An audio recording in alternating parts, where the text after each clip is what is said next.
Au fond de moi, je suis même sûr qu'il y a des personnes qui ont des délires un peu chelous avec le fauteuil, les moignons. Bref, j'arrête, c'est bon.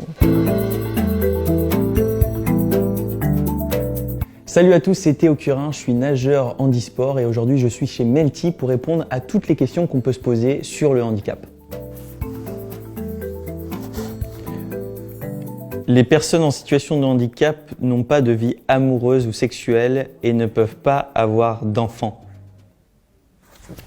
C'est clairement une intox. En fait, ça va avec la vie. La vie, ça va avec l'amour. Qu'on soit un garçon, qu'on soit une fille, qu'on soit handicapé, qu'on soit blanc, qu'on soit noir, qu'on soit grand, qu'on soit gros. Bref, on s'en fiche. On a tous le droit à ça et c'est hyper important de le savoir. Mais c'est vrai que beaucoup de personnes se posent des questions. Mais mon Dieu, mais comment t'as fait pour avoir une amoureuse ou comment tu fais pour faire l'amour? Je réponds en fait à ces questions assez facilement parce que c'est hyper important. Déjà, j'ai trouvé l'amour parce que mon handicap ne m'a pas fixé de barrière. Je peux toujours parler, je peux toujours regarder une fille dans les yeux, je peux toujours, enfin, ça reste quand même relativement simple, quoi. Et moi, j'ai toujours utilisé mon handicap pour aller voir les autres, que ce soit pour me faire des amis ou pour me faire une nana. J'allais vers les filles en mode, est-ce que tu peux m'aider à fermer ma veste? Est-ce que tu peux me faire ci? Est-ce que tu peux faire ça? Du coup, ça fait un rapprochement et après, voilà, quoi. Petit bisou, voilà, dans un angle de la récréation. Aujourd'hui, voilà, je suis amoureux, je fais l'amour comme tout le monde et chaque personne en situation de handicap peut faire l'amour et c'est important de le souligner. Aujourd'hui, même une personne tétraplégique, elle peut faire l'amour. Elle a le droit à ce plaisir aussi qui est très important pour tout le monde. Au fond de moi, je suis même sûr qu'il y a des personnes qui ont des délires un peu chelous avec le fauteuil, les moignons. Bref, j'arrête, c'est bon. On devient handicapé à cause d'un accident grave. Info et intox en fait les deux parce que c'est vrai, on peut devenir handicapé quand on a un accident, mais on peut aussi devenir handicapé à cause d'une maladie et tout un tas de sortes de choses pas sympas, quoi. Moi en fait je suis tombé malade à l'âge de 6 ans d'une méningite bactérienne en fait. Ça a nécrosé mes mains et mes pieds et pour me sauver la vie tout simplement, il a fallu m'amputer des mains et des pieds. À l'âge de 6 ans, en fait, on ne se rend pas forcément compte de ce qui est en train de se passer. Il y a quand même 1 milliard de questions qui passent dans ma tête. C'est je vais plus pouvoir courir, comment? Je vais plus pouvoir m'amuser avec mes copains, je vais plus pouvoir retourner à l'école, je vais pas pouvoir avoir d'amoureuse comme tout le monde. Enfin, ça va être trop relou. Au fil du temps, mon chirurgien me rassure, il me dit qu'il existe des prothèses pour pouvoir remarcher. Et du coup, à partir de ce moment-là, tout devient assez simple, même si au quotidien c'est lourd. Il faut retrouver des astuces pour réaliser certaines tâches, mais on finit tous et toujours par y arriver. Je vais recommencer, hein. Melty, la prochaine fois, on le fait avec une tablette, hein, ok? Quand tu es handicapé, tout le monde te dévisage, se moque de toi et tu es plus victime de harcèlement.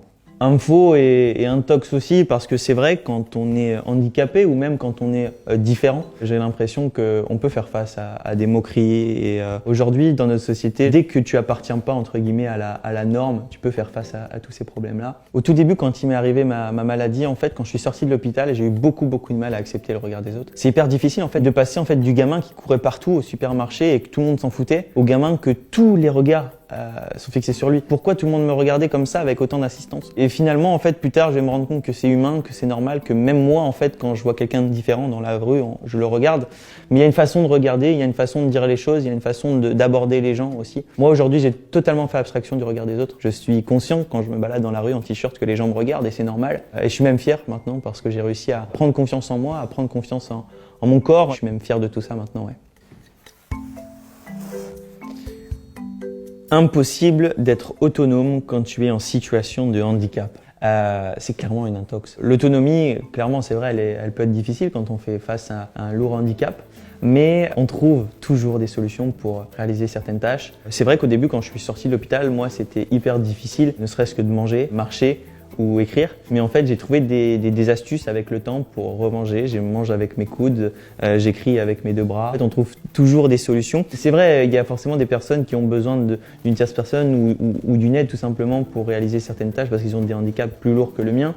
Mais la situation de handicap, elle nous permet aussi de faire plein de choses malgré tout. Je suis devenu complètement autonome. Aujourd'hui, je suis autonome à 100%. Ce qui est intéressant, c'est que j'arrive à faire tout seul, mais pas de la même manière qu'une personne valide. Moi, je peux conduire. Aujourd'hui, j'ai le permis. Ça va bientôt faire 3 ans. J'ai encore tué personne, donc tout se passe plutôt bien. Les personnes en situation de handicap ont moins de force mentale ou physique. Pour moi, c'est une info et une intox, c'est les deux parce qu'une personne handicapée, forcément, elle fait face à un moment compliqué. Mais par contre, si elle a réussi à surmonter tout ça, on est encore plus fort pour moi qu'une personne valide, que ce soit mentalement et physiquement. Ma plus grande phobie avant, c'était l'eau. Et en fait, un jour, après mon hospitalisation et après ma rééducation, je vais faire la rencontre de Philippe Croison. C'est le mec qui a traversé la Manche à la nage et qui est amputé des 4 membres comme moi. Ça m'a donné envie en fait de me mettre à l'eau. Je me suis dit que si un jour j'arrivais à nager avec mon handicap, c'est un joli message que j'envoyais à mes parents et à mon entourage en leur disant « Regardez ce qui m'est arrivé il y a quelques mois. Mais aujourd'hui, je suis en train de relever mon premier défi parce que je vais au contre de ma phobie. » Et en fait, au fil du temps, je me suis rendu compte que l'eau, c'est le seul élément qui me permettait de me déplacer comme tout le monde, sans prothèse et sans fauteuil. Du coup, je me suis dit, pourquoi pas en profiter. Et en fait, au fil du temps, j'ai de plus en plus apprécié cet élément qui est devenu, même pour moi, maintenant indispensable dans ma vie. Le moment dont je suis le plus fier de ma carrière, ça a été les Jeux paralympiques de Rio en 2016. J'avais seulement 16 ans et j'étais le plus jeune de la délégation française. Ça a de la gueule quand même, hein. J'ai décidé de mettre de côté un petit peu les Jeux paralympiques de Tokyo cette année pour me concentrer sur un autre défi, de traverser le lac Titicaca. C'est le lac navigable le plus haut du monde. Il est à 3800 mètres d'altitude, l'eau est à 10 degrés. Je vais faire cette traversée avec Malia Metella, qui est une ancienne nageuse olympique, et Mathieu Whitwood, qui est un éco-aventurier. Et on va partir tous les trois en totale autonomie. On va tracter un radeau à la nage toute la journée et la nuit on va dormir sur le radeau. On pense mettre environ 8 jours à faire cette traversée et ça va être canon. Les personnes en situation de handicap sont présentes et visibles dans les médias et dans la société en général.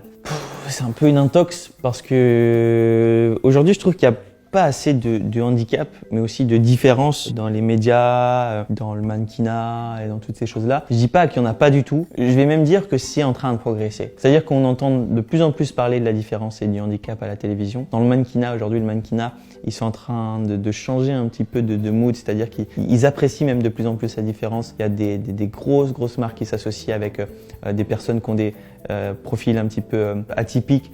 Moi, justement, par exemple, j'ai fait une grosse campagne avec une marque de cosmétiques pour hommes où en fait on met pas du tout en avant le handicap. Aujourd'hui, clairement, je me bats aussi pour ça. En fait, toutes les interviews, tous les posts que je mets sur les réseaux sociaux aussi, c'est pour essayer de faire changer ça. C'est aussi, entre guillemets, pour habituer les gens à voir une personne différente quand ils ouvrent leur feed Instagram, quand ils regardent la télé, des choses comme ça. Donc moi j'essaye de faire mon maximum de mon côté, mais il y a plein d'autres personnes qui essayent de faire changer tout ça. Donc non, c'est canon et on est en train de niquer le game.